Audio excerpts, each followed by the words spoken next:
Hey everybody, welcome back to Terminus, the Inculinati of extreme metal podcasts. I am the death metal guy, aka guys will listen to the entire Drowning the Light discography instead of going to therapy.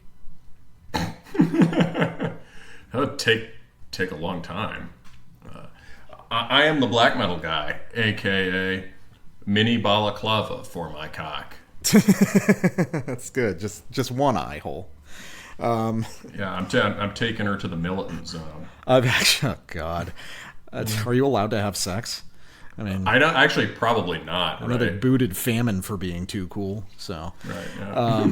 I actually have been working through the Drowning the Light discography over the past few days, just because I never listened to it when it was like a hot property back when we were coming up in the late 2000s, and I gotta say it's actually really interesting to listen to because it's sort of forms the prototype for basically all the like raw Instagram black metal we have now. It's actually very good. Like, it gets a bunch of things right that those newer bands get wrong, but it's very clear that that's like a huge basis for this whole style now. I really like the first Drowning the Light record. The Drowned. Yeah, that's really good. And of Celtic Blood and Satanic Pride is really good too. And then I'm just sort of working through albums in rough order just because they're good, commute music. But it is interesting to hear very full-fledged emo riffs being played in 2007 on a DSBM record. I remember finding it very sort of post-blacky. Was that just this kind of emo vibe? Yeah, I think that it sort of arrives at a lot of like post-black territory, but honestly, I don't even think that the emo is arrived at direct from the source. I think it's like sheer happenstance through listening to too much DSBM. But the other thing is that like it doesn't sound French at all, like most of those bands do today. There's a little bit of mutilation, but it's mostly Graveland. Well, that was the crazy thing to me, is that, so that remains, because I definitely felt that, like, Drowned sounds very Graveland. Yeah, definitely different albums have different emphases, but yeah, the Graveland thing keeps going. It kind of sloshes between this sort of, like, depressive, like, pagan stuff, like, on one end of the spectrum, and, like, straight emo on the other.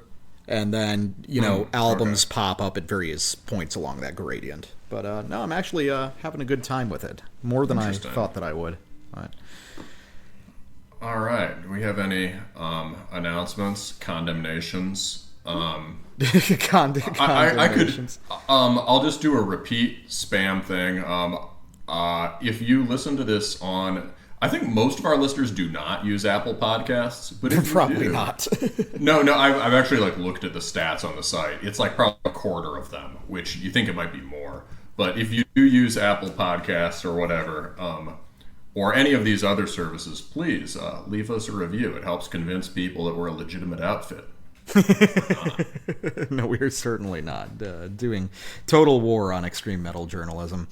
Yeah, I guess before we can get started, I can do my housekeeping. Social media, me, the death metal guy, on Facebook at Terminus Podcast, you, the black metal guy, on Instagram at Terminus Extreme Metal. For the most diehard metal warriors among you, support us on Patreon. $5 and up gets you access to the Terminus Black Circle, our private Discord server, where we actually had a multi-hour session of hot takes about metal and unpopular opinions. Which was sort of interesting because we, especially in our youth and coming up, think of ourselves as such intense contrarians, but actually, I just like the majority of metal classics. So Right. That's also something we've had in common, is just thinking most of the classic records are good and people should listen to them. Yeah, so it was interesting hearing some of those. Wait, what was the hottest take? The hottest, of mine that got a response, or of anyone's on the Discord. Rather, did anyone come up with one that surprised you? Not really. I mean, our audience is pretty self-selecting. I think that my hot take that actually got some pushback was not liking Asphyx and just like having found that band very boring for a I lot don't of really years. like Asphyx either. Oh, you see, we can't even get a hot I like take. the fast parts, but yeah, it's mostly about the slow parts. Yeah, it just never did anything for me. You know, it's like in a style that I should love, but for some reason it just never clicks. But oh well. For the first time in a while, you've got a mini review for us, right? Yeah. So today we've got 3 records for you, and they've all kind of got a similar atmosphere. The theme for today could be sort of heroic pagan music that isn't black metal. And if there's anything more, it all has kind of a meditative or resolute quality to it. This stuff isn't, for the most part, frantically aggressive or sort of angry, right? It's kind of like they're clarifying solar vibes. So this is, something that they all have in common. And we don't do so many of the mini reviews anymore, but I wanted to throw this on here because just a longtime listener sent me this project of his, and I thought it fit on the theme for today pretty well. So this is, or very well. So this is Rite of Passage by Uppstigning, which I assume means something like uprising or whatever. And this is a dungeon synth, full-on dungeon synth EP. It came out late last year. I've been sort of sitting on it for a minute until we got an appropriate episode for it. The guy's from Germany, and I think his general vibe is, Conan the Barbarian, Hyperborean bodybuilder, and this is sort of an extension of that. I get the sense that it was made more for him, first and foremost, than anything else. It's kind of like a personal motivational tool that works by clearing and centering the mind and motivating heroic striving. And I think it's that first, and then he's sharing the tool with other people. So this definitely, it's in a way, this is very deliberately boring music. It sort of insists on the most basic heroic motifs and just the most broad and epic harmonies, right? It's mostly just fifths and octaves being stacked on each other to absurd proportions, and just refuses to let them go, and builds them for a very long time. So it is, this is the least video game side of Dungeon Synth.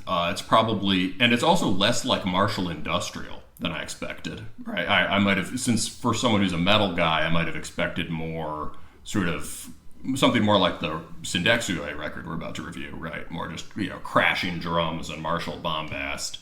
But this is way more like the kind of drone records on Cryo Chamber where they're unapologetically meant to soundtrack certain things, or to just be sort of a sonic base for meditation. I'm curious what you think of this, because you're either going to love it or hate it. I found myself pretty convinced by it as I listened to it over time. It reminds me in some ways of the most spacey BBH ambient stuff. Let's see if you hear that. We're going to start on with a sample from A Call to Greatness Not All Can Hear. It's a very long track, so we're going towards the back of it, around the 10-minute mark.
right, Death Metal Guy, what do you make of that? I actually like that a lot. And, I think that it kind of connects to what you were saying about it being, almost like a personal thing that just happens to be turned out to us. I almost kind of like the idea of dungeon synth being like functional purpose music. Maybe the whole problem with dungeon synth for so long is that, they've been trying to make bands out of it.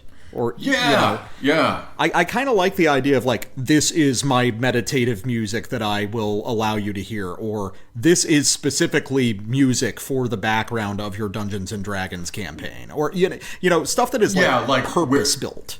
Right, they say that in the press or kit or whatever, but like to actually do it, like, no, this really is for the background of your D&D campaign.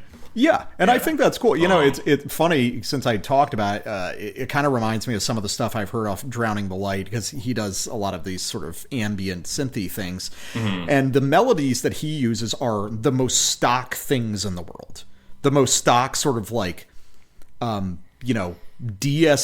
synth interlude stuff. But it's stock because it is designed to produce exactly the effect that melody produces. Stamped out. It's like, here we are having a sad synth interlude in the style of old LLN sad synth interludes. You will feel a little sad during this before we get to the next black metal track. And, within that context, the fact that it's so gestural, it's so gestural and it's so inside baseball, for you to like recognize it so immediately and be into it, it's kind of charming. Yeah, I'm glad you like it. It's definitely there's a sort of commitment to the bit here that I think makes this land really well. It's not trying to convince you that these ideas are like awesome riffs or bombastic symphonic melodies. The whole point of it is, as you say, the familiarity. Right. And it's an interesting blend because arrangement wise, it is boring, right? There's nothing dramatic, or there's not much action to it. And yet the music is intrinsically pleasing, right? And sort of soothing and, let's say, profoundly instead of shallowly familiar. Right? In a way, these are just the basic melody stems we all love. Yeah, if you're a metalhead, you like these melodies, right, like in their most base form. Yeah. So, like, if you're the kind of guy like me who could hear, maybe if I heard a record that was filled with this riffing that was supposed to be, supposed to be an aggressive black metal record, I would hear it and be like, these are sort of like bright white key harmonies, this kind of, very familiar riffs. Maybe I wouldn't be into it. But on this, he really gives you nothing else to latch onto, and he refuses to let you sort of, to divert your attention anywhere. It's just a nice balance between there are these sort of comforting in a good way melodies that are anchored with this austerity that you would not get in another project that was doing this. It doesn't come across as indulgent. It comes across as very patient and disciplined. Yeah, I dig it. Yeah, it's cool. So, I mean, traditionally, you pretty much know how it sounds now, but traditionally we do 2 samples. And if there's anything else to say about the structures, it's just very... as you could hear in that last sample, it would just, every time you thought you had heard the big climactic entrance of a new part, another part would come in, right? He's been all over the MIDI finding like new orchestral synth voices. And something will come in even lower or even higher than you were expecting. And a lot of these, to the extent that this music has big dramatic parts, it builds towards drop moments. And often what happens is there's a melody that is sort of starts to creep into the song around midway through and then becomes more and more prominent until it's sort of taken over the song. Or maybe it was always in the song, but it was harder to notice. And it gradually sort of comes to the fore and accumulates momentum. So So now we're going to go to individuation towards a new mythology, and you're going to hear one of these melodies sort of coalesce out of more open space. And you're going to hear just one of the riffs we all hear and say, hell yeah. That whatever eternity is here right now. And nowhere else. Or everywhere else. If you don't experience it now, you haven't done it yet.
Hell yeah, Borther.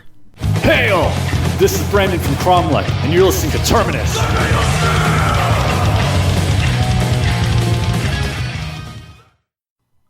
Now we're live. And we are back with our first full length of the night.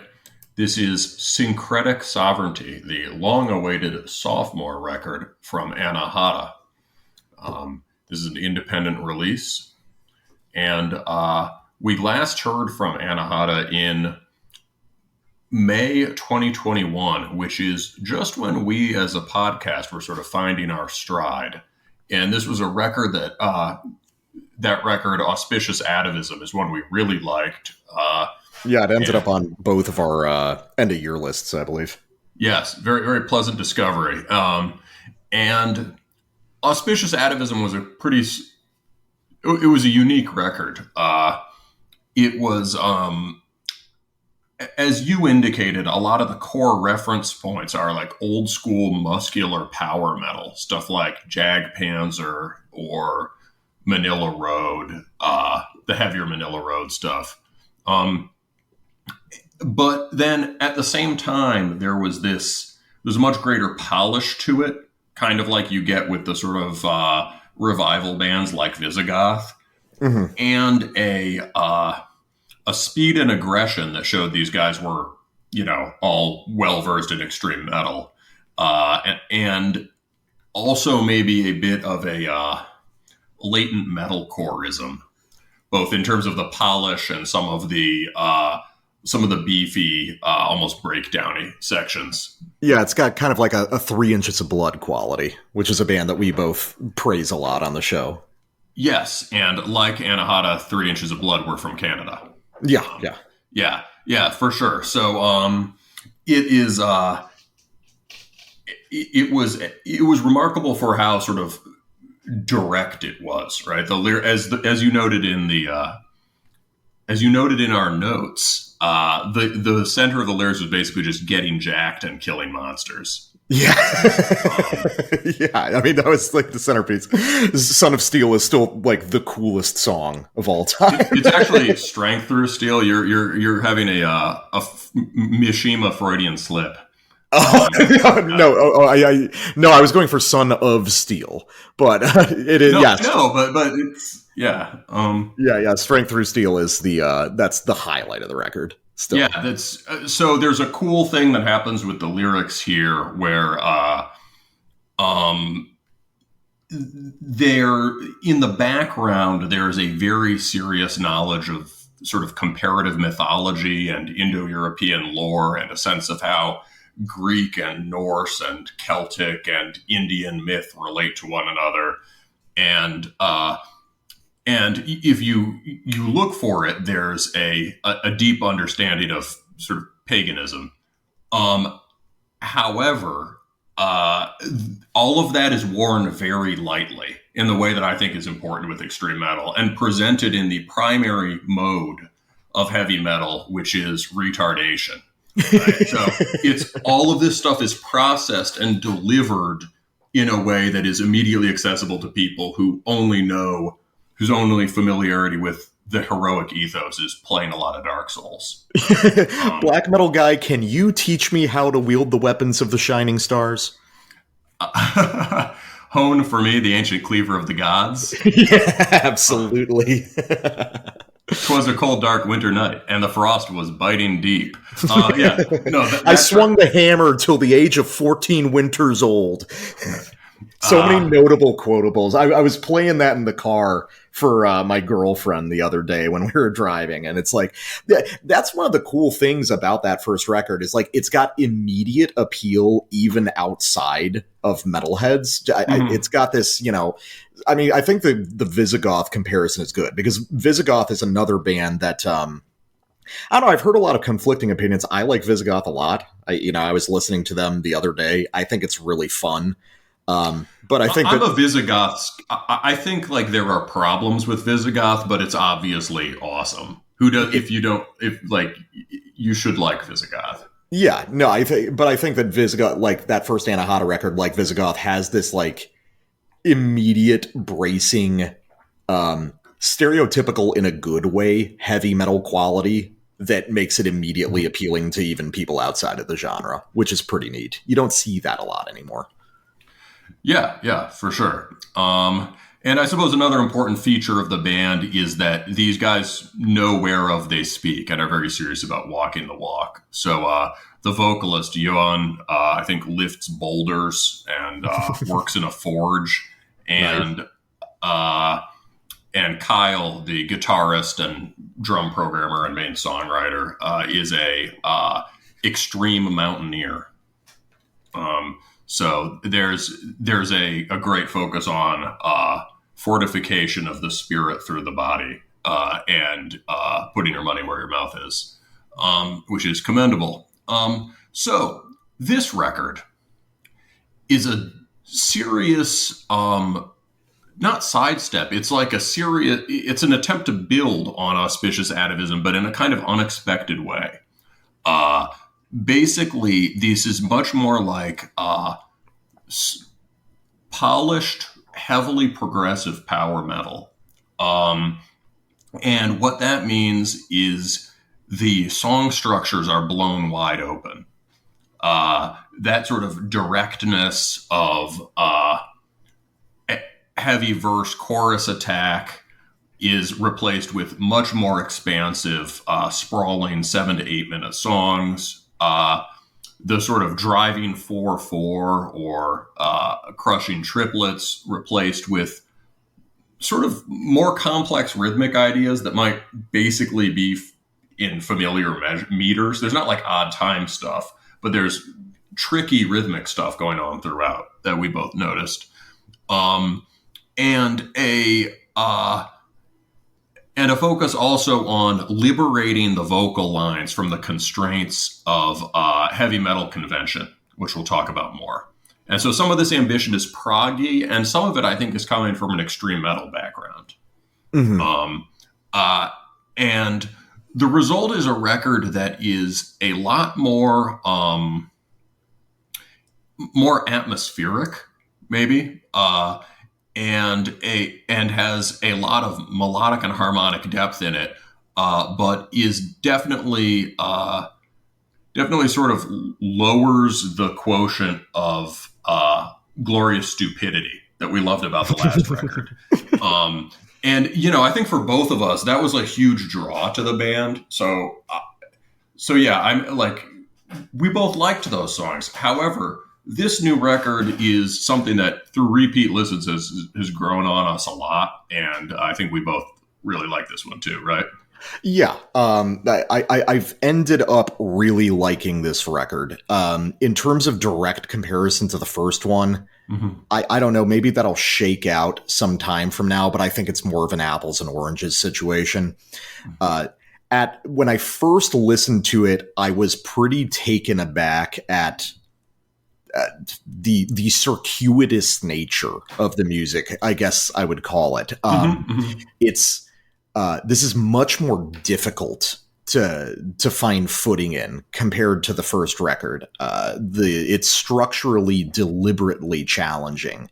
There's a lot of moments that sort of head fake at very simple driving stuff, but then sort of unusual harmonic textures or a really unmoored vocal line will be introduced, and you find yourself sort of adrift. And at first I kind of didn't like it. I was a little bit disappointed, but upon subsequent listens, upon gaining like a little bit of familiarity with the structures and the general ideas at work on the record, I came to realize that it's actually very good. The reduction in immediacy, I think, was sort of a necessary evil for this band to be able to accomplish this expanded scope that they're working with now. And I think you and I both said it in the notes. This compares like very immediately in a lot of ways to our feelings about Ascent of Kings by Cromlech, which was another absurdly ambitious record by a band that was dedicated to very straightforward and driving and traditional heavy metal in a lot of ways, deliberately challenging themselves and the listener, having some missteps, but still producing something that was really special at the end of the day. Yeah, I think that's a very good comparison. Another Canadian band. Yeah, we basically, what we see here is an emerging style. And, you talked about how in 10 years there'll be kids just pouring over Ascent of Kings, right? And that it was ahead of its time. And you could say a similar thing about this record. And what the style is, I don't know, we've been calling it extreme heavy metal, right? This ambition to take vocal-led heavy metal, and decouple it from traditional rock song templates and simple arrangements, and even from conventional harmonic and melodic ideas. And part of that is, as every style emerges, certain songwriting problems emerge. And I feel like Anahata and Cromlech are grappling with a lot of the same problems, which we can get into more as we go. Pardon me. That's me taking a picture on my phone instead of putting it on silent. I do that all the time. Yeah.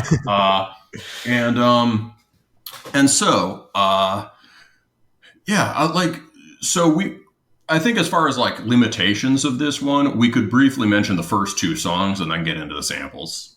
Yeah, I think that you and I both agree that as we read it, the first two tracks on this record, or first two full songs after like the synth intro, are designed to kind of like lead the listener from the previous record into the new material by being like more driving and straightforward. But they're just clearly not where the center of gravity on this record is. They're attempting to do an elaborated form of those more straightforward songs off the first record. But the problem is like the relative minimalism of those tracks on Auspicious Atavism is what carried them. So by attempting to split the difference and do like elaborate versions of those, you've sort of made something that isn't as ambitious as the later tracks on the record, but also like not as immediate and impactful as stuff off the first album. They're not bad tracks, but they're definitely like the lesser songs compared to the rest of the record. Yeah, I think it's in part because you really can't. They're also heavily dependent on riffs from the previous record. I think there's sort of callbacks to themes from that. It's not 1-to-1, but Daybreak, the first track, is basically has the riffs from Son of Fate or Hierophany, same kind of Celtic stem melody. And then the track Full Throttle basically has the riff to Zero. So there's some recycling going on, but yeah, without the same directness. And both of these tracks are really they're presented in a much more rockish way. Why is my phone not actually on silent? Amazing.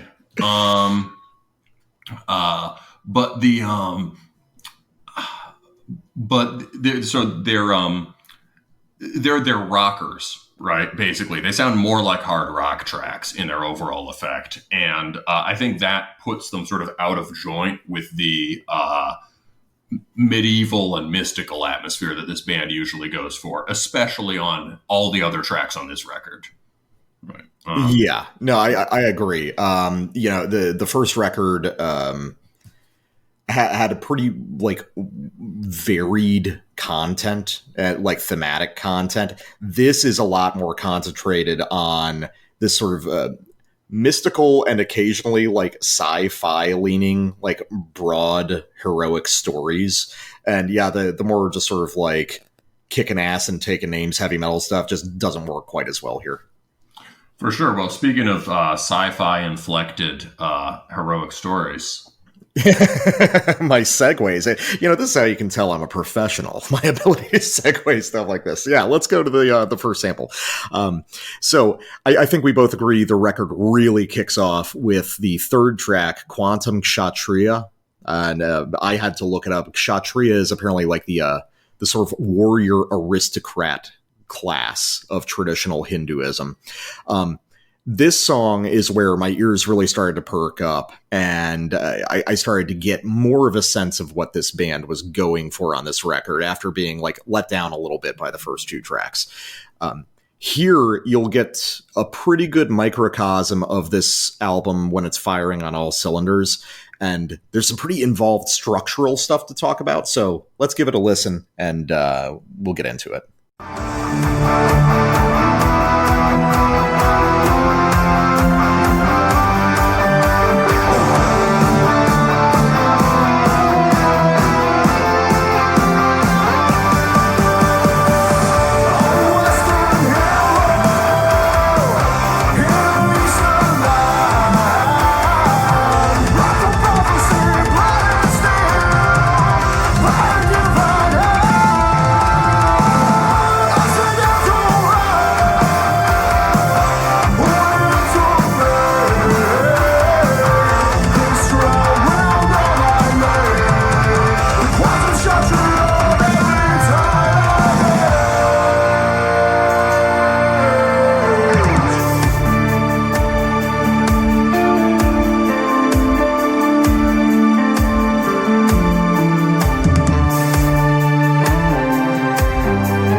So yeah, there's a ton going on in that section, and that's about the level of density that most of this record operates on. There's a few things to note. The first and most obvious being that little clean guitar and synth interlude is a very Rush sort of gesture. And when I started reframing my expectations of the record in that way, thinking about, okay, pulling, directly from prog rock, things started to make a little bit more sense as to why they were so sort of challenging structurally. I think that Rush is probably a big reference point here. The other thing is this sort of fascinating juxtaposition of segments of the music with Johann's vocal lines crossing the bar in really interesting ways. These 4/4 figures with little cut time bars that Johann is not like obeying. I think it's Johann, like Ewan or something. I think it's a Celtic kind of thing. Oh, okay. Yeah. I don't know. I don't speak Irish, so. Yeah, so the way he's not obeying the strictures of the bar caused this almost like polyrhythmic texture shift, even though most of this record is operating within like relatively normal 4/4 and cut time bounds. It's a really interesting idea because it sort of dissolves the barrier between verse and chorus and allows them to play with and rearrange those parts at will. So basically, they're able to write verses and choruses, but somehow reinterpret those into much more structurally ambitious forms. And that idea in and of itself has a lot of legs, and that's used a lot across this record. The escalating aggression at the end there basically worked like a chorus, even though he was starting to do sort of screams, right? More sort of rasp vocals. The keys also are really important throughout this. And I think one reason some of the, heavy, chunky guitar attack has been dialed back is to make room for the keys, which are doing a lot of the harmonic heavy lifting. And you could hear sort of swirling around and ascending there as the vocals shift into a more sort of timbral percussive mode. Yeah, I think, you were talking about the idea of, and we'll get into it, the idea of traditional heavy metal vocals being like, how do we unchain this from the sort of like rock priors? I think another thing that Anahata is trying to do, and we're seeing that more, is like sort of unchaining the concept of clean vocals from this like stark difference from the harsh stuff and playing more in this gradient, this theatrical gradient of adding more heat and backing off for specific lines. And I like that a lot. Me too. That's kind of the primordial approach, right? That's Alan is really the first guy who did it. And other than that, the only other person we get doing it is Kevin from Cromlech. Yeah. So speaking of which, so things about the vocals. One of the problems, I think listening to this record, I have, some of the parts that work less well for me are similar to some ways that the Cromlech worked less well for me. So I've started to realize that some of my criticisms of that record, it wasn't a Kevin problem. It's an extreme Canadian heavy metal problem. It's just a songwriting thing that these guys are tackling as they invent this new form. And I think so. Like the moments that work well on this record with the vocals are where they are, despite being decoupled from the guitar, in certain ways, is when there's a substantial guitar riff or progression going on, and Johann has something to interact with there, and he can move. He's attempting to use the voice less like a lyric delivery thing and more like another instrument, right? Like an instrumental line, and to sort of free us from free heavy metal vocals from the tyranny of like the root note and the fifth. Yeah. And that's cool and ambitious. And so to that end, it often works best when he can sort of bounce off of and return to certain things in the guitar line, or sort of depart from it and then sync up with a certain phrase, which maybe isn't the phrase you would expect, or emphasize notes you might not expect, or land on a certain place in the bar that you weren't expecting. And so like the times when that doesn't work as well are where they're maybe isn't as much for him to grab a hold of in the rhythmic tracks, and he ends up sort of like jumping around in an effort to fill space, right? To fill the sonic space. And I think that's especially prominent on the couple tracks we already, talked about, the opening tracks, where the sort of the rhythm riffing is really dialed back. But yeah, there can be these moments where the vocals never where you hear different notes, but the vocals never settle into a clearly defined melody. And I think that's that's just a built-in challenge of this form.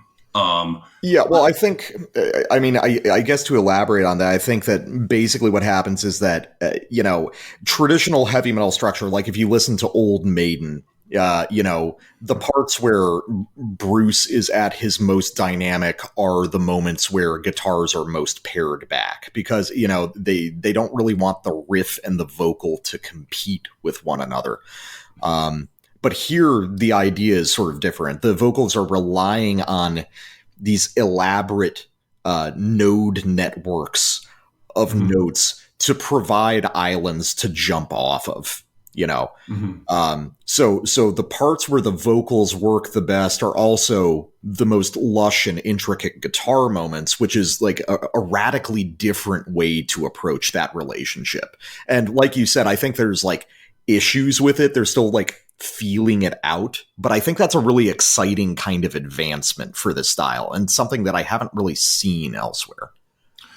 Yeah, for sure. I mean, and it leads to some really astonishing moments, like the opening of this track or opening of your sample, where he does Western hero in an Eastern world, and he just does all these sort of Celtic turns kind of in the vocal line, and just really nails it.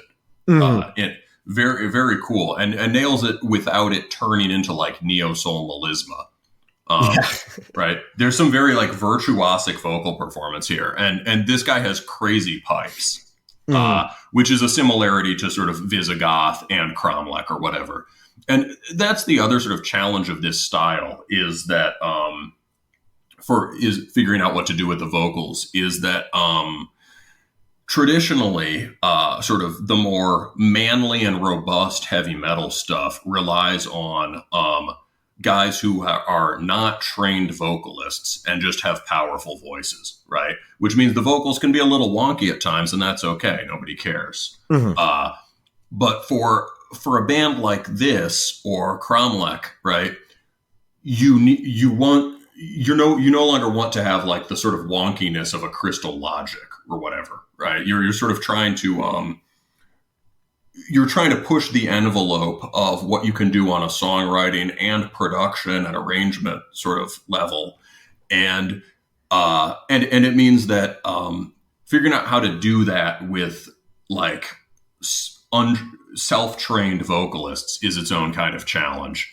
So like you get moments here where like, I don't know, a good example would be the track To the Sea. To the Sea has an extremely memorable chorus that's been stuck in my head for like a week. And on the chorus, Johan just opens up and belts, right? And he's got massive power. So that's like where it's strong.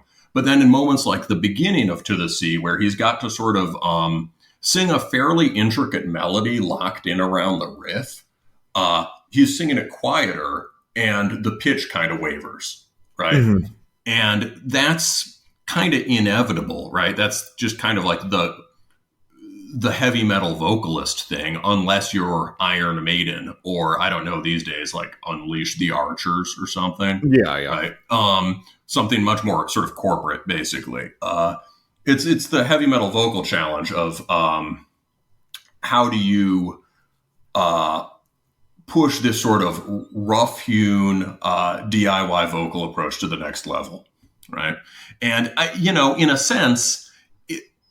a sense, like moments like that are still cool because they're part of that tradition of, heavy metal, heavy metal shooting from the hip, right? But it is, some of the rougher moments happen where they're trying to figure out how to fit the vocals into this formula and pushing the envelope performance wise. Yeah, no, I think that it's pretty much all the missteps we hear in that regard are just parts of the process, so they're pretty easy to forgive. Yeah, for sure. Especially when the strong moments are as strong as they are. Speaking of which, Arc of the Arrow. This one rules. Yeah, this one rules. Basically, there's, all the core songs on this record all just rule so much that everything else fades into irrelevance. So Arc of the Arrow is much more, if Quantum Kshatriya kind of involves a lot of this rhythmic openness and play, Arc of the Arrow is much more straightforward and driving. We're going to start after the first chorus, and this is an 8-minute song, but they managed to sustain a sort of thrashing momentum throughout by working the song through a variety of cool structural departures. So you'll hear it picking up steam in the middle, which is kind of a hard thing to do at this scale.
Listening to that one again, I sort of want to pick back up on that thread where we were talking about like latent metalcoreisms. And I'm starting to realize that even vocally here, I would guarantee, like I'd put money down that this guy like grew up on old Killswitch Engage and Shadows Fall. Dude, yeah, no, that totally makes sense to me. Some of those like sliding motions he makes really remind me of like Killswitch vocals at their best. Right around 3:30 is when they put on the gas. Basically, there's a sort of a cool vocal forward section, and then you just get the fast downbeat double pedal thrash thing, and palm mutes and whatnot, and the keyboards really swell, and the vocals then they're kind of become like an exhortation, right, and urging, and in that moment they really feel like metalcore cleans. Mm-hmm.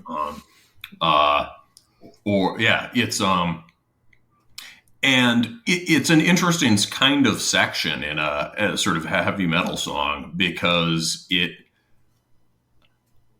I don't know. It's not the aggressive thrashing verse. It's not the release of the chorus, which we get to at the end of that sample. It's not a departure. It's something more like, I guess it's something more like a B or C riff in a purely aggressive extreme metal song, right? Mm-hmm. Like, you throw in, there's a third foot to the floor thrash riff in the middle of a Slayer song or something. Yeah, it's kind of like that, but it also has this chorusy, swelling, building thing that reminds me of metalcore. Well, this whole song is structurally fascinating because, like, this is the crucial distinction is, you know, how these guys manage to fold the extreme metal back in. Because the way this song operates and progresses with this sort of perpetually escalating tension is something that's very difficult to pull off in a like traditional heavier power metal mode. But by including some of the lessons learned through death and black metal, they're able to apply some of those ideas insofar as like how to keep the pace up and sort of like perpetually intensify even through a pretty long song. That's where we start really exploring uncharted territory. I mean, just like some of my favorite moments on this and on the first record are, you don't hear it on this sample, but when they get into blast beat sections, which as we talked about on the first record, like, why not? It's an Airbud situation. Nobody says, there's no rule that says the dog can't play basketball. There's nothing that says that the power metal band can't have a grinding blast section. But yeah, no, I just really like how this band uses extreme metal structural ideas to expand upon the available palette of sort of more traditional heavy metal ideas. Yeah. You know, I was also thinking about, I guess that section that was at the core of my sample, I guess what that really is a bridge. It's just much longer than you would usually expect a bridge to be. And it sort of becomes a focus of attention. Well, I mean, yeah, because it's just like, it's just like how, you know, a standard death metal song doesn't really have, I mean, it's sort of all bridges, isn't it? Right. Yeah. So what else? Speaking of bridge and the bridge to the Overman, here is this song sort of is a good place to get into some more of the lyrical side of the record. So I feel like a big preoccupation here and on the Golden Bough and on the record in general is the concept of what Nietzsche called downgoing. The moment of sort of descent or downfall or unleashing as the moment of sort of release of energy, right? The image is like the idea is to be like an arrow fired from a bow, right? And an arrow has to come down. As the arrow falls towards its target, that's where the transfer of energy occurs, right? But it's delivered here, and like lyrics like that are, in a way, common in metal songs, right? You get the sort of,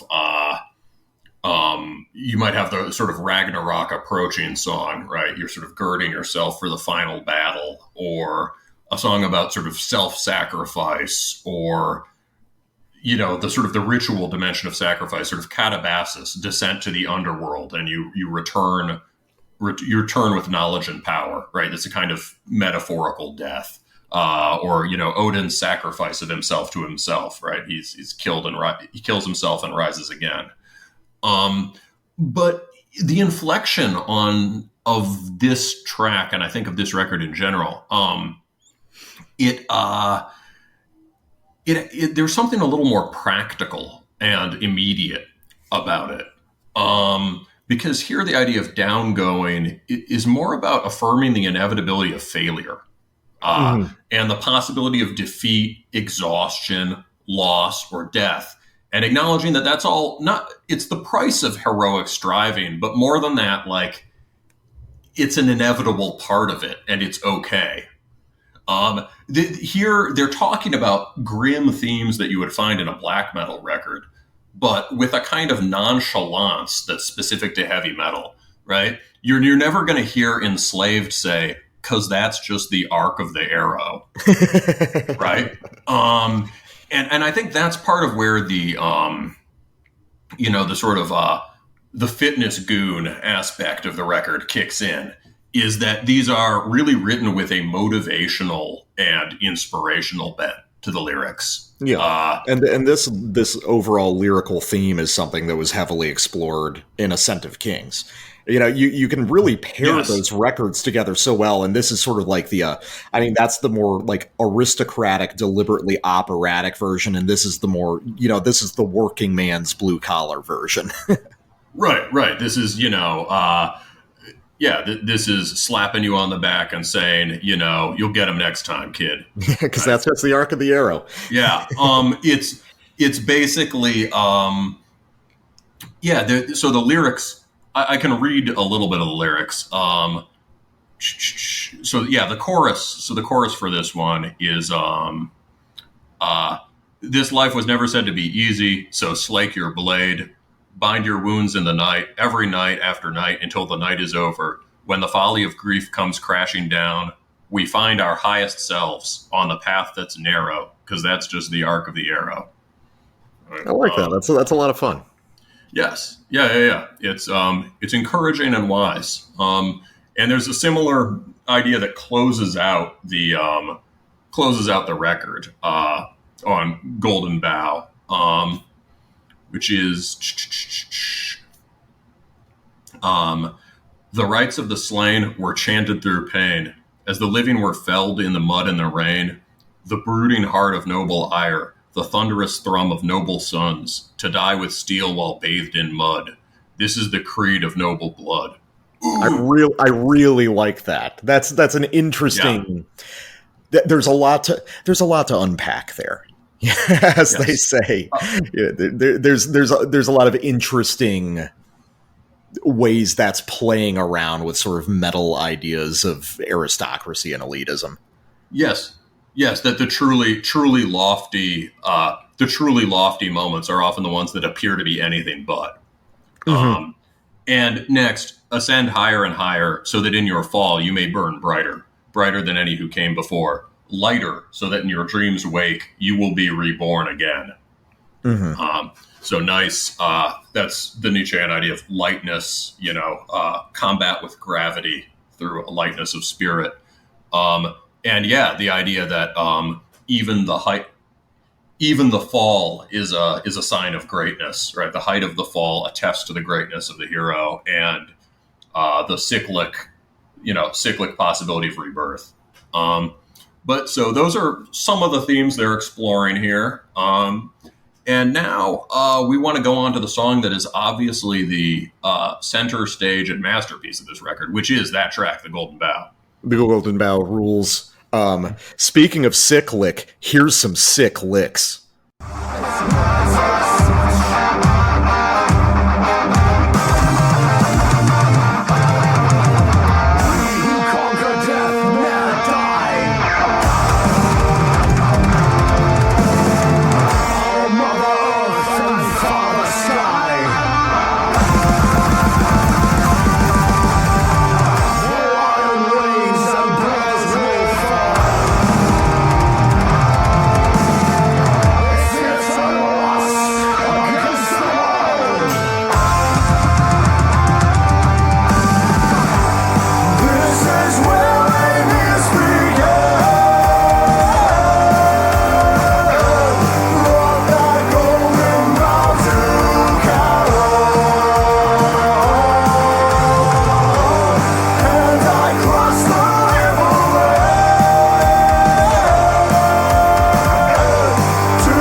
everything that happened there is awesome. After the spoken word passage is like my single favorite vocal passage on the record, where you get some more of those sort of latent metalcoreisms, but also just like a really dynamic sense of melody that like it never, it gives you like a little false conclusion at the end of the bar, but then there's, this vocal sting that drives it into a different sort of dizzying direction.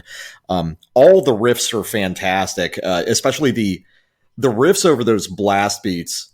I love because those just are black metal riffs, but they've been so thoroughly recontextualized. You barely notice that to begin with, because I realized while listening to it, oh my God, so that's a reworking of the main riff off of The Swart Raven by Winterfilleth. Now it's like a pretty normal chord progression to play with, but I don't think it's accidental here. Because that's a band you could definitely see being substantially influential to these guys. And just the pacing, the sort of like operatic nature, the constant progression and ratcheting up of intensity. Man, this is where all of it comes to a head. It makes sense that this is like the album ending epic, and it's just far and away the best track.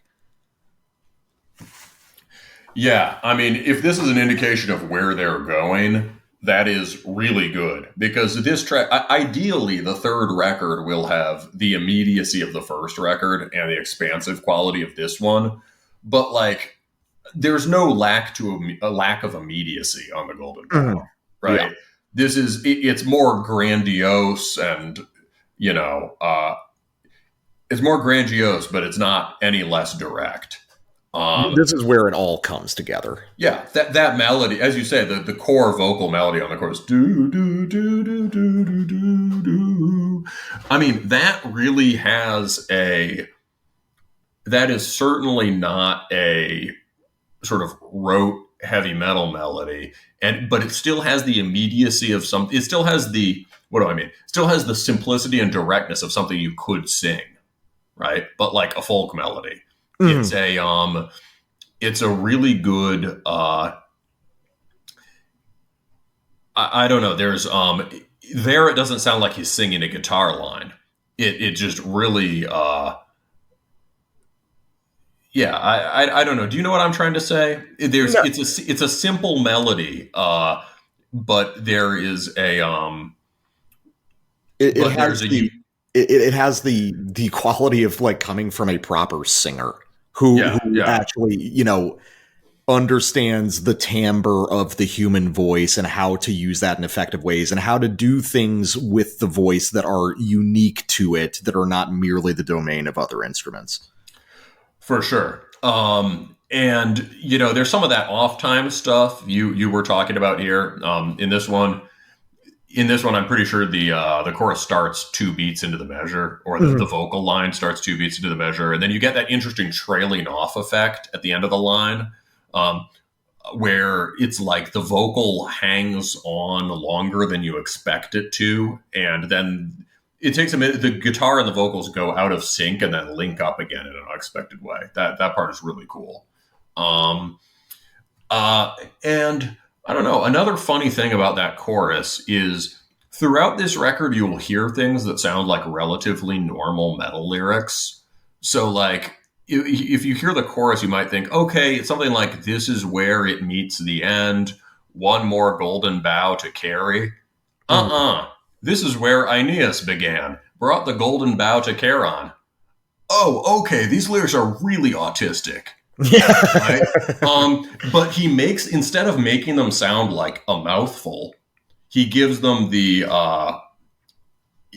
makes them sound like, well, a matter of course, right? There's no sense of tripping over tripping over unusual vocabulary or anything like that, right? It sounds like he's singing. It has all the naturalness of singing like "We who are about to rock salute you." I guess that's pretty autistic too. That wasn't a great example. Okay, Hell's Bells over and over again. So I guess a good example of a band sort of that sounds like they're tripping over vocabulary would be like Slayer, right? Yeah, that's true. In Slayer, it has a heaviness of its own, right? It like there's something incredibly heavy about it, but it definitely isn't like natural. Yeah. So my sample just carries on from exactly from where the death metal guys left off. Here we go.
So the guitar solos on this record are awesome.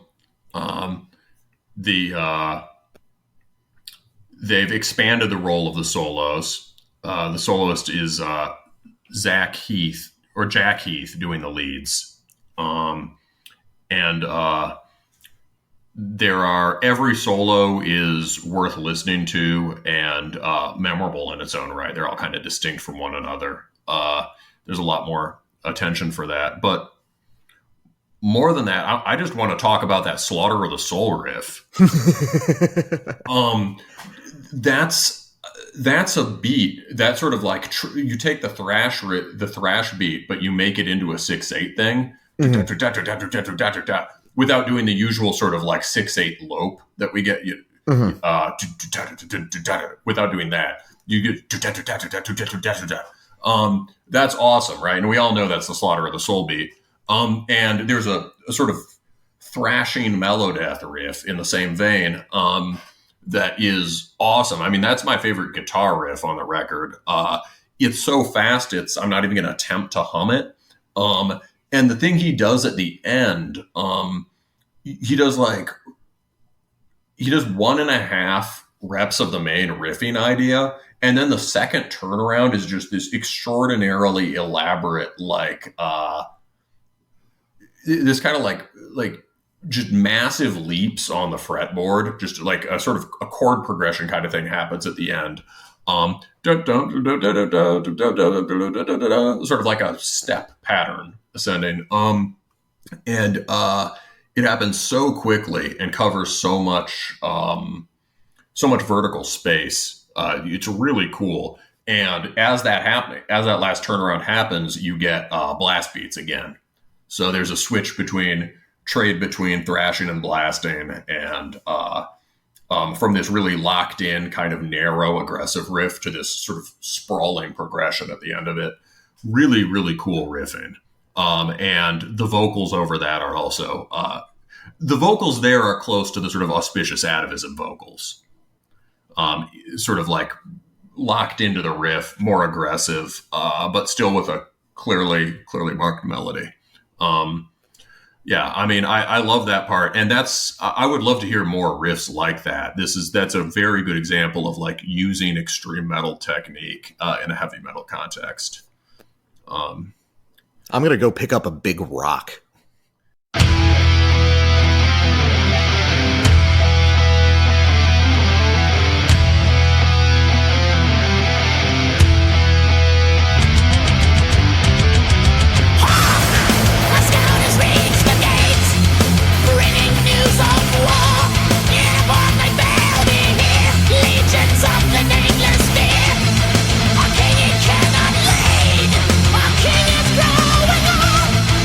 When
And we are back to discuss the second full-length record of the evening. This is Syndexioi's Devouring Slumber, also a sophomore release, also independent.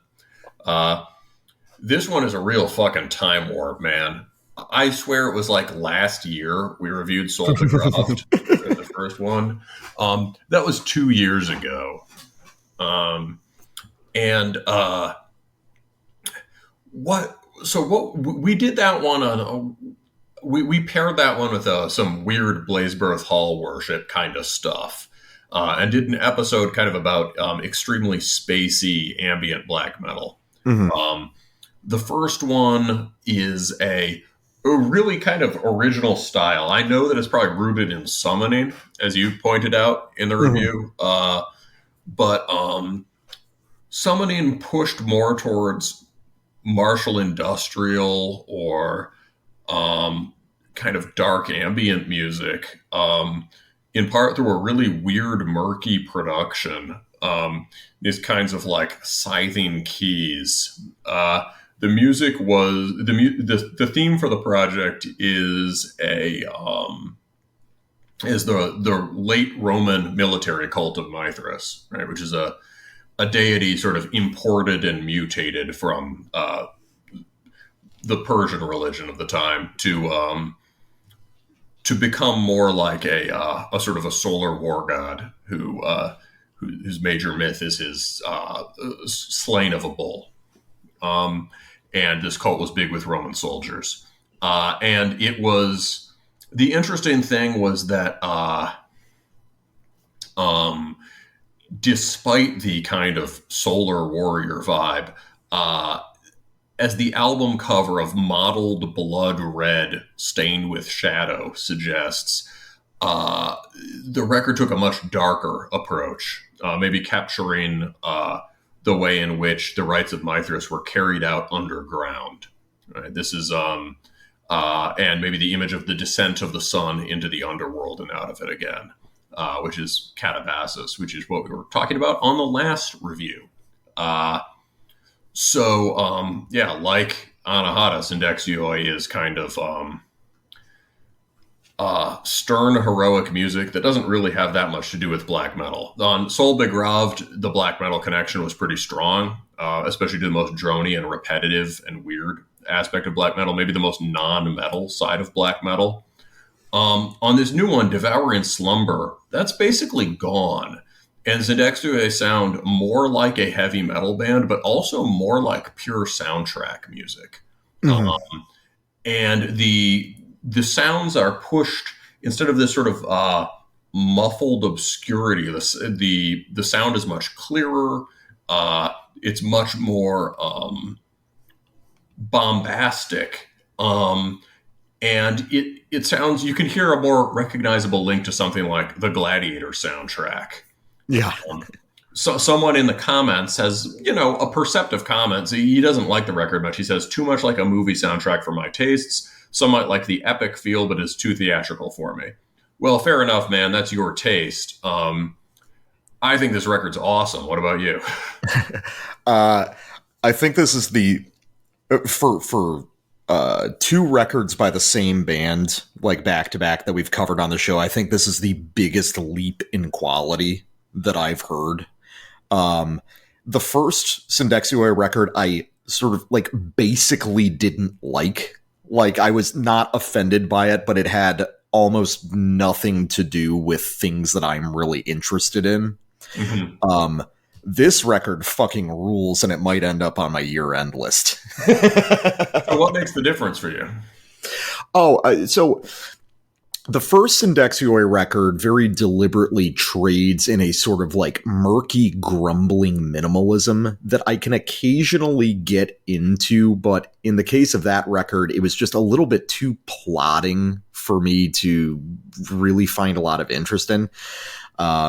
It was based off of, extremely primitive sort of blackened heavy metal riffs, a production that was so murky, like things barely had contours to them. It was certainly very atmospheric, but it was not an atmosphere that I found very interesting. Here, Syndexioi brings things closer to heavy metal convention and eschews some of the weirdest and most hermetic parts, which really livens the music up. It's still definitely dark and murky and dramatic music, but in a way that I find just way more approachable. I've got sort of a weird comparison. This is an idea that's been stewing in my head lately, which was actually prompted by listening to some hip hop. And I guess the simplest way to phrase my idea is the center is a location. I think when you get really into being a music autist, you start to think of like the center or the standard sound of something just being this blank slate that eccentricity builds on. But the center has its own set of aesthetic qualifiers and is a sort of like unique vector in and of itself. So when Syndexioi brings its music, its own like weird fringe style closer to conventional heavy or black metal or soundtrack music, that isn't a removal of aesthetic elements. It's a refinement and an alteration of them. In short, I think that by moving closer to more conventional music, this executes on its premise better than the first record did, because it allows us to get into the headspace of this music so much more easily. Does that kind of make sense? The first hip hop part was the first thing was kind of bong rip. But like I think I see what you mean. Do you mean that we often take for granted the baseline characteristics of a style? Yeah, like and tend to be sort of if you have an established style, what you're interested in isn't that, it's the bells and whistles that essentially, yes. Like you and I, being guys that have listened to black metal for like 20 years now or whatever, we might think in our heads of a standard black metal album, some sort of nondescript 2000s Norway thing, as being something that's sort of devoid of characteristics, when in actuality it's like packed with characteristics, and that you can rediscover those things and like approach them as unique values in and of themselves. I feel like that's not how we think of those things, though. Isn't that our whole thing, is actually caring about the songwriting as opposed to just stylistic novelty? I feel like we talk about tons of like boring kind of standard genre exercises as being great records. Oh no, I think that we do, but I think that it's, an easy trap to fall into if you're not listening too closely. I think that I'll fall into that sometimes. Yeah, no, that's fair. I see what you mean. It's a trap that we can all fall into as listeners sometimes, right? You hear it and you're like, oh, well, that's just generic whatever. Yeah, so I guess this is just my way of saying that even though Syndexioi has like moved away from the most experimental fringe of its sound, it's not making it interesting in the process. Right. So in this case, you'd say it's moved more towards something recognizable as like summoning, basically, sort of bombastic dungeon synth, or summoning. Yeah, certainly. I think that the summoning characteristics of this music are even more obvious than on the first one. Mm-hmm. Summoning itself being a band that always played around on the fringe of black and heavy metal and martial industrial and doom and stuff like that. Here, I think it's a lot clearer. But here, it's also just comparable to a lot of dramatic pagan metal stuff that I like. I've got like a very important comparison I'll make after the first sample. And frankly, a lot of just like the hugeness and the obviousness of some of the melodic ideas really just compares to stuff like Behemoth or Emperor at its sort of biggest soundtrackiest moments. And those are things that are easy to just sort of toss aside when you've listened to this music for so long, but those gestures exist for a reason, because they're fucking cool. And Syndexioi, I think, is really sophisticated in how it manages to rework a lot of those like basic melodic themes in songs that convey the power that those themes originally had when we first listened to them. All right, cool. Well, let's hear some of it. Yeah, well, I'm going to make it easy. Let's just start off with the very beginning of the record.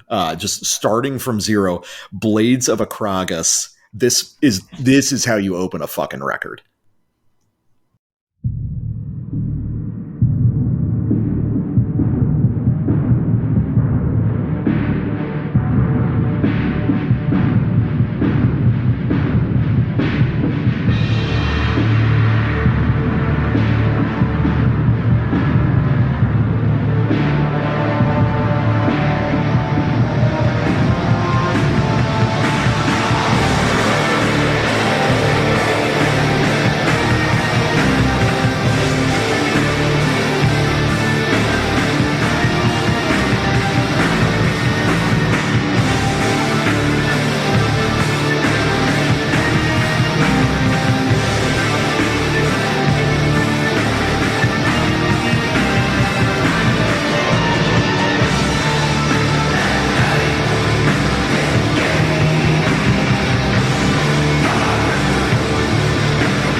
Soundtracky, most certainly, but I fail to see how that can like even really be a criticism. I mean, it's the soundtrack to shit that is sick and rules. It is the soundtrack to a theoretical dark fantasy total war game. You know, it's the soundtrack to Gladiator. It's the darkest parts of the soundtrack to Lord of the Rings, which are all things as metalheads that we love. It's also soundtracky in the way that it is like constantly moving forward. I think that it's not merely soundtracky, it's specifically movie trailer music, in that a lot of these sort of sweeping orchestral gestures are happening in a really compressed time frame that leaves them constantly interesting. I just think that this record is really sort of a masterpiece in like textures sliding across each other in really compelling ways. And yeah, a lot of the melodic content itself might be relatively standard just as people who are practiced in this style of music. But that combined with the murky but still really heavy and bombastic production quality and the sort of subtle pacing variations that occur across the album make it a really complete experience. Like this is highly detail oriented music, and I think that if you merely listen to it as a soundtrack, you won't pick up on a lot of those things. Like I love how the bass line in this track is composed of these little double taps, these dun-dun, dun-dun, dun-dun gestures, these little heartbeat gestures, which I think is a really fascinating way to create another layer of propulsion that would be typically ignored in a band that was maybe a little more conventional. I don't know. I think it's really neat. This one's a lot like Kashmir. I swear to God, I was thinking Kashmir myself the first time I heard it. Those little pulses on the bass, right? Dum, dum, dum, dum. I mean, but that can often, sounding like Kashmir can often be a bad thing, but in this case, it's a good thing. And yeah, so I agree. The soundtrack thing is only a problem when it feels like the music requires a movie that isn't there to appreciate it, right? When it has maybe the kind of like, sometimes if you attempt to listen to a movie soundtrack in the way we would listen to metal or dungeon synth or whatever, even the Conan soundtrack, there can be something kind of emotionally spastic about it because like, oh, there's this part of the movie and then there's this part of the movie and that part of the movie. It doesn't necessarily establish the consistent vibe that we look for in this music. This record just is always the darkest part of Gladiator. Mm-hmm. Yeah, right? Yeah. It's very consistent in terms of mood. Yes, and it requires none of the staging that a soundtrack typically does. Consistent in terms of mood, but it also has, as you say, that sort of rapid motion in the melodic ideas. And yeah, there's no real effort to reinvent the wheel melodically. These are sort of like eerie Middle Eastern sounding scales being deployed in a way that suggests the ancient Mediterranean. I feel almost like there was more sort of melodic invention on the last one. Mm-hmm. But in these kinds of things that really sounded like ancient folk melodies that had a kind of off-kilter quality to them. But the loss of that isn't really a problem on this record. It just has moved more into this more traditional vocabulary of fantasy epic. Yeah. Yeah. And I think that he pulls off those fantasy epic sounds really well. Part of what makes it work, real quick, is that even though that, you know, you've got the sort of standard under it, you have kind of cool, interesting chords that are sort of shaded towards the major. Dum, dum, dum, dum. The guitars under this are pretty neat. And have a kind of nuance in them that you don't need in order to support the kind of melodies over them, but that adds a lot. Yeah, this whole record is built off of many contrasting, very simple on their own layers that are much more than the sum of their parts. And a comparison that I want to make just immediately upon hearing this record was to a band that we've talked about a couple times on the show, and it's still just one of the best kept secrets of the metal scene, which is Helveto from Poland. Upon hearing this record, I immediately drew the comparison to that. And, that's an awesome band that also trades in like heavily orchestrated kind of soundtracky music that is nonetheless very powerful. So I just want to play a quick clip as a point of comparison. This is off the first real full length by Helveto, Zemsta. And this is just a section off the first track of that, which is, bear with me as I attempt to pronounce Polish. Występ poranek martwego slonka.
Yeah, dude, I totally hear what you mean.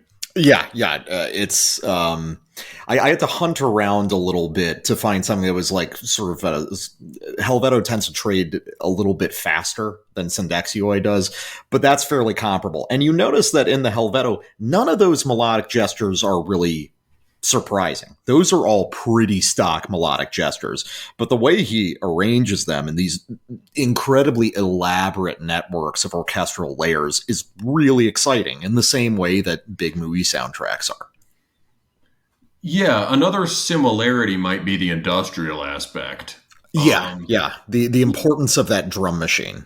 It's not a mistake. No, and in the guitar parts, like a lot of the time on the Syndexioi record, the guitar is basically relegated to a very supporting sort of, supporting power chord role. And you can hear on the on the Helveto, the guitars are also background, but they do cool stuff that matters. Like you can hear he does that pick slide as the guitars come in. And the guitar is just doing sort of like industrial metal chug. I think the first Syndexioi record verged on the more sort of esoteric reaches of industrial music. This, in a way, Syndexioi, the new record is Devouring Slumber feels a lot more like sort of chuggy, heavy industrial metal in a lot of the guitar parts and in the general momentum and feel of the song. Yeah, there's a real significance to all those sort of small gestures, even as hidden as they are in the production. You know, in Helveto, the guitar is not the central instrument, but it doesn't mean that it's like a purely supporting role, and neither is it in Syndexioi. Yeah, and I think for both, there's the way both the background role of the guitar and a lot of the kind of momentum of the song. There's not a lot of chugging on the Syndexioi record, but there's a chuggy feeling to the music. Does that make sense? Yes, Kind of it's that insistent pulse. Yes, that overlaps with the actual chugs on the Helveto record.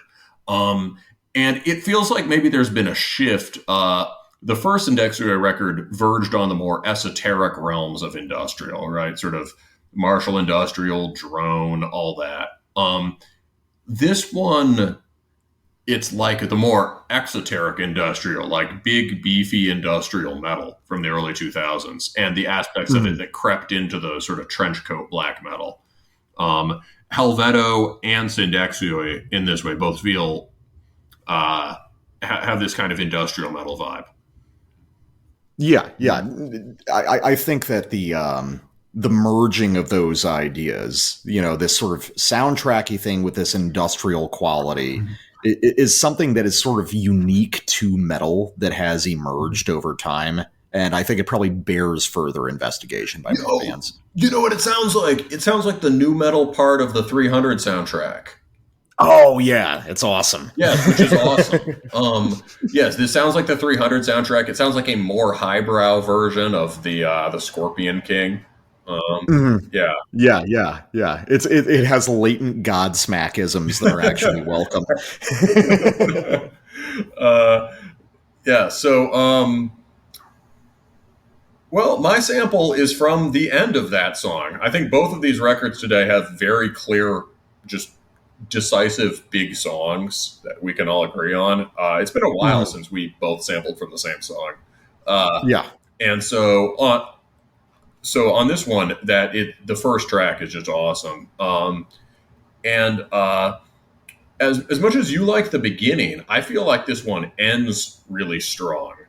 And almost like, to me, the first moment that really strikes me on the record is consistently this moment, just under 3 minutes into the first into Blades of Akragas, the first track. I feel like he's hidden the big riff for more than halfway through the song, and here it comes in.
Yeah, that's almost like a Melodeath gesture in slow motion.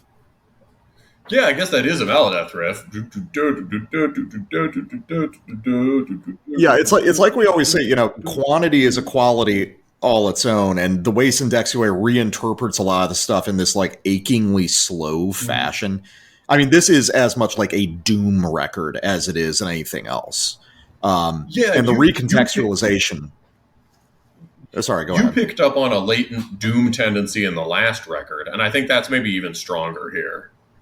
Yeah, but then it was like trad Doom, which is something that I just picked up on maybe coincidentally in like a lot of like slow weirdo black metal stuff we've covered over the years. Like I remember the first time I said that was about like Nihil Invocation when we covered them forever ago. I noticed that, and I've noticed it several more times since. Here, though, it's sort of like modern epic Doom, or like modern peaceful stuff in a lot of cases. Yeah, no, I can certainly... Well, yeah, slow down Melodeath would get you like an old Peaceville riff. But the other thing that makes this work so well is if you just played that as chug and lead, it would be a very standard kind of Melodeath riff. But here, because it's being delivered on keyboard, you get these sort of these scything tones. They're like sharp tone, but with a lot of delay on them. And they're like distorted to the point that they almost sound like they evoke ancient horns and string instruments, but also like steel. They also sound almost like steel drums. And those are the sort of synths that were at the heart of the last record in a kind of murkier form, evoking sort of, trumpets and shawms and whatever.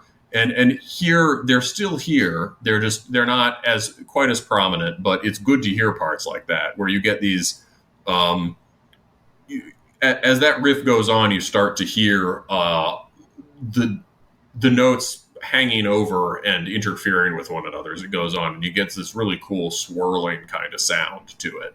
And it gives you a dense harmonic quality that you wouldn't get if you just played that on guitar. Yeah, and speaking of those scything synth tones, one thing that this record in particular trades in that I really like is the juxtaposition of these sorts of like old world, like pre-medieval melodies of antiquity with the kind of like brittle digital production that, ends up creating this almost like Sword and Planet, like high fantasy and sci-fi collision, which is something that happens a lot in summoning. And you can even hear in bands like Windeer. That's a unique thing that you mostly only hear in heavy metal. And I think that it's executed really, really well here. Yeah. And I mean, I think despite being very obviously like lo-fi digital production, the sound quality here is great. No, the atmosphere here is awesome. I love it. And I mean, it's kind of like it seems like necessary that this guy is probably involved in dungeon synth in some way. And I think that this delivers on the promise of a lot of dungeon synth of like using sort of like cheap digital production to give the sense of antiquity. And I think this pulls it off way better than almost any of those projects do. Yeah, he has another thing called Stygian Ruin that seems more dungeon synthy. Okay. But yeah, I agree. This is like what I think we wish more dungeon synth sounded like, basically. I can agree with that. So my next sample is the second track, Devouring Slumber, the title track.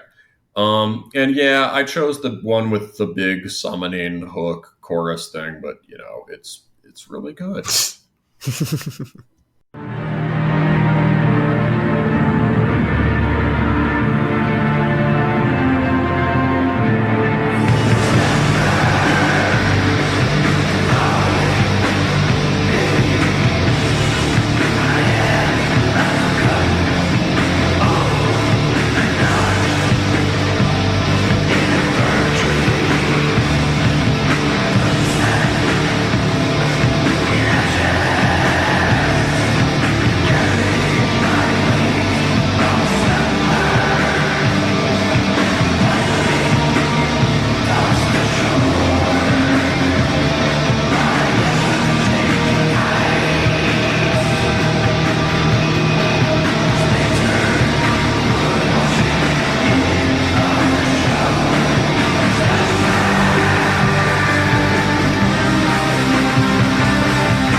And now we're back to the first of those two riffs.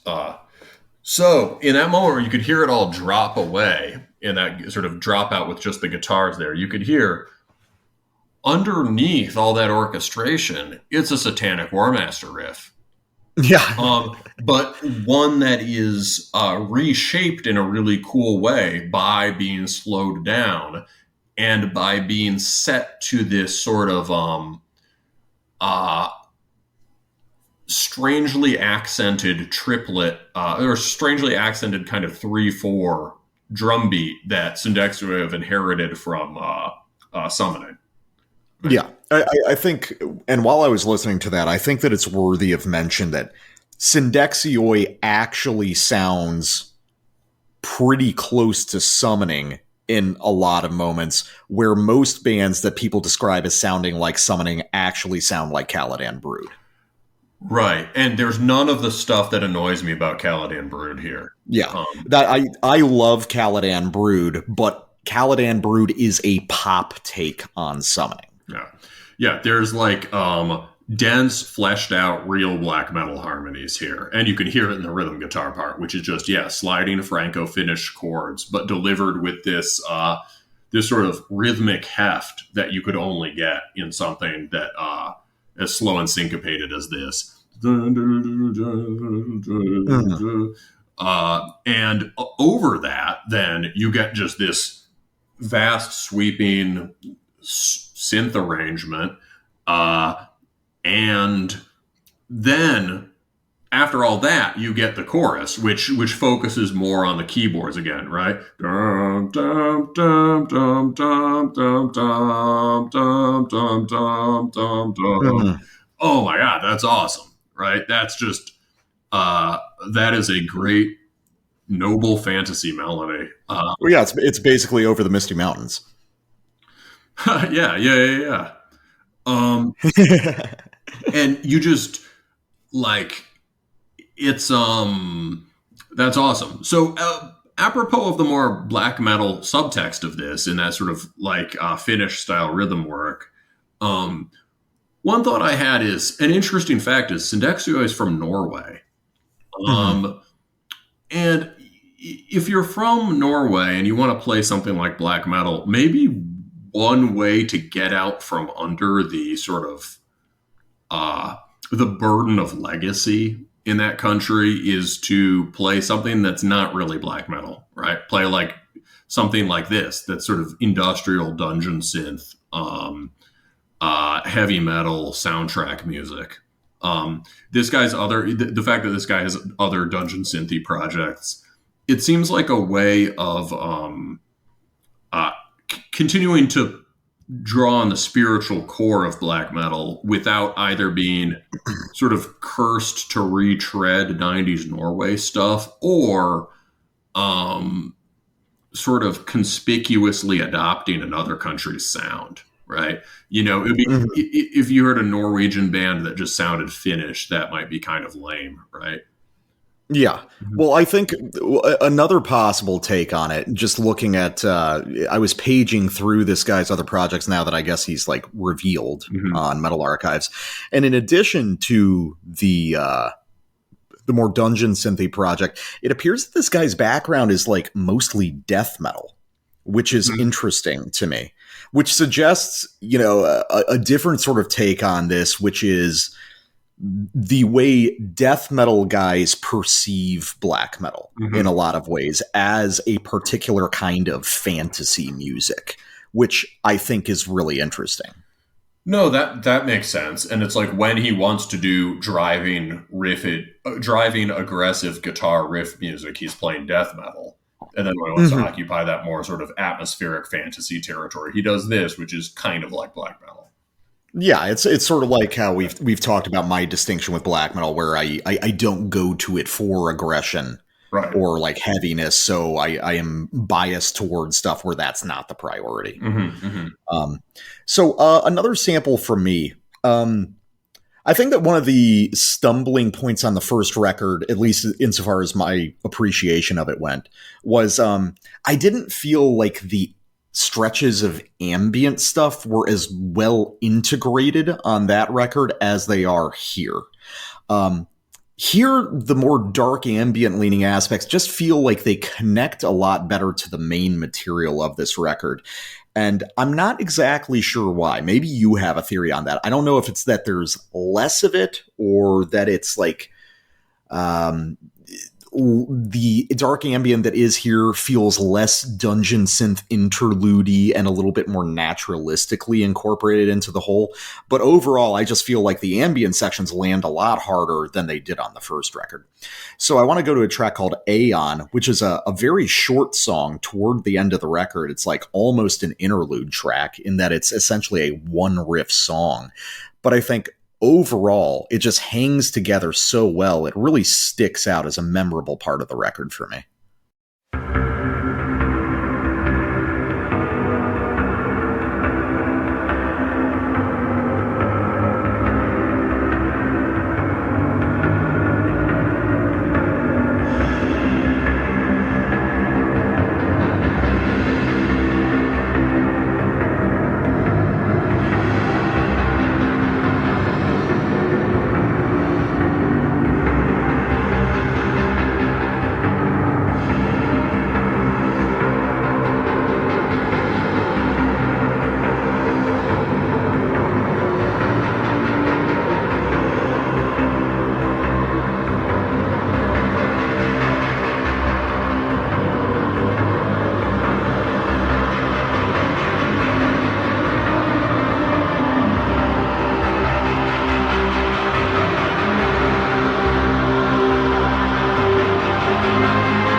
And again, talking about that idea of the collision of past and future, I really love the sort of modern dark electronic synth line that sets that whole track up before we start heading into the past again with that dramatic Phrygian riff. And again, that sort of pulsing Kashmir type bass line.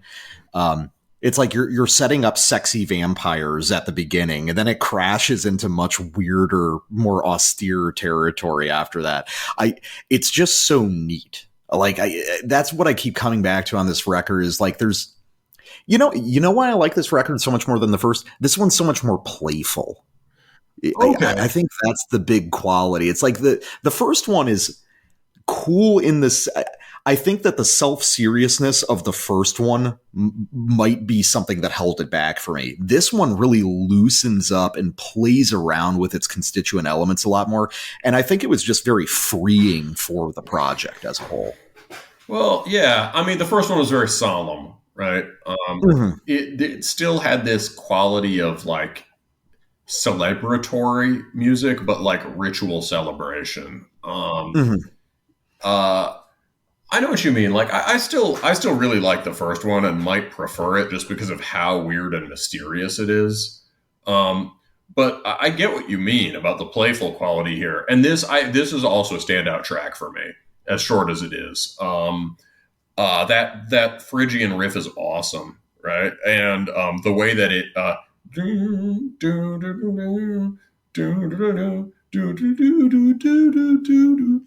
I can't hum anything tonight. But the end of it is hard to hum. It basically the turnaround is sort of not the notes don't fall where you expect them to fall. The turnaround's much longer than you expect it to be, in a really cool way. And there's something really driving about this track, even though it's short. You can hear how that riff is kind of a thrash riff or a chugging riff, even though there is no chug. But yeah, I think as far as why the dungeon synth stuff works here for you better, it might be that I think on the last one there were certain tracks that were set aside as instrumentals and more dungeon synth numbers, and here it's all blended into the beginnings and ends of the songs. Yeah. I couldn't recall if there were just dedicated ambient dungeon synth tracks on the first one, but that was the sense that I got too, was that like it's just more firmly integrated because it's been like not relegated, but I guess properly placed as like intros and outros. And it makes the whole listening experience very seamless. Like this is a really easy record to listen to and then just immediately loop again.